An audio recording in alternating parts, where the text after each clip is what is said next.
What's up, everybody? Henry Cejudo here, aka Triple C, and you guys welcome to this episode of Breakdown the Fight, where I'm going to be breaking down all the content in the world.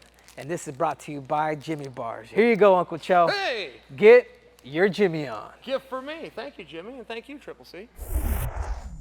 What's up, everybody? Welcome to this episode of Breakdown the Fight. I'm your host, Henry Cejudo, aka Triple C, and today we have a great guest, none other than the bad guy, Uncle Chael Sonnen. And today we'll be breaking down TJ Dillashaw versus Aljamain Sterling.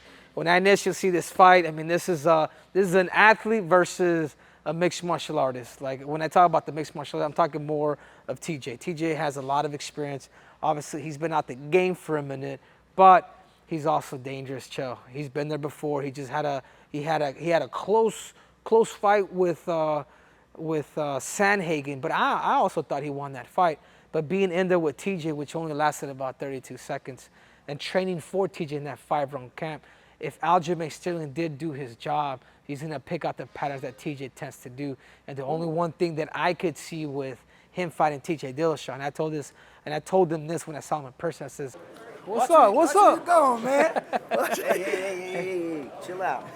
Chill out. Hey, good luck, dude. Good luck in October. Thank you. Don't react to a lot of the shit that he's doing. I know he's gonna do a lot of the stupid shit. Stay there. Yeah, I'm just Stay, waiting for man. his ass. Stay and shit. See, We'll kind of fall together. We think the same. We think the same. Easy money. But I'm next. I'm next if they don't give me a vote, dude. I hope you get that fight, really. That's what I want, dude. That's what I want, but you know, I may have to come down and snatch that shit off your waist, dude. You know who's waiting. Easy money, baby.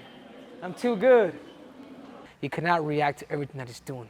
He wants you to back out because a lot of his combination is to get you to go back to eventually land a kick. And you're talking TJ.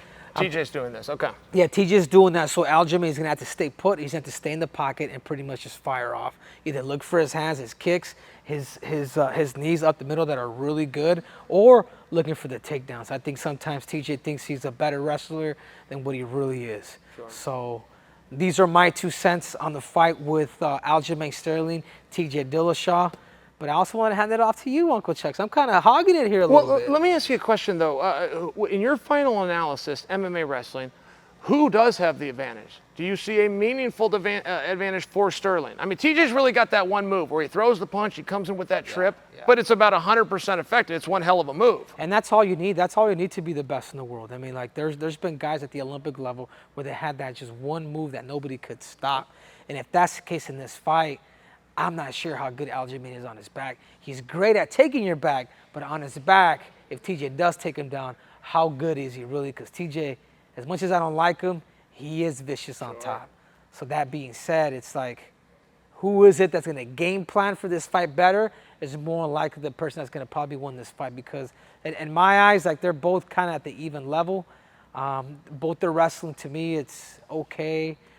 I think TJ has the better striking game than Aljamain, but I also feel the trickiness that Aljamain has. I think he may surprise TJ. TJ's a very handsome guy, and when I run into him, he treats me very nice. He has a low voice. He doesn't use profanity. He tells me it's nice to see him. He's a very sweet guy, Henry. I was on vacation out in San Diego. So I ended up going and watching, Daryl Christian contacts me. I ended up going and watching a practice, and it was Archuleta, it was Brian Ortega, it was TJ Dillashaw.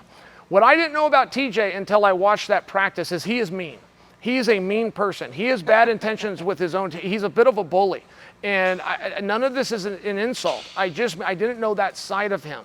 So the longer things go and the harder it is and the more a guy is bleeding, he's into it. He likes that kind of stuff. You know, you see this very pretty looking guy. No, he's a dirty, rotten cage fighter, Henry, and I do think that that's relevant. One thing that Aljo did, and I think that Aljo has an advantage here, but one thing that Aljo, particularly with the layoff and the injury that TJ's coming from, and then before that fight with Sandhagen, he had the full suspension that you know all about that was a couple of years. Time matters. He's 38 years old. He's not as young as some people think. Time matters. He would represent the oldest guy ever to return to win a championship. Okay, fine. I saw Aljo take 2 rounds off in his last fight. He did it on purpose. He threw them away. Now, we see that in wrestling where a guy's trying to score points and you're eating up a little clock and you give a takedown, you give your arm. Aljo gave 10 minutes away to Jan. He was, I've beaten him, I just need to beat the clock. It was a risky game which almost didn't go his way.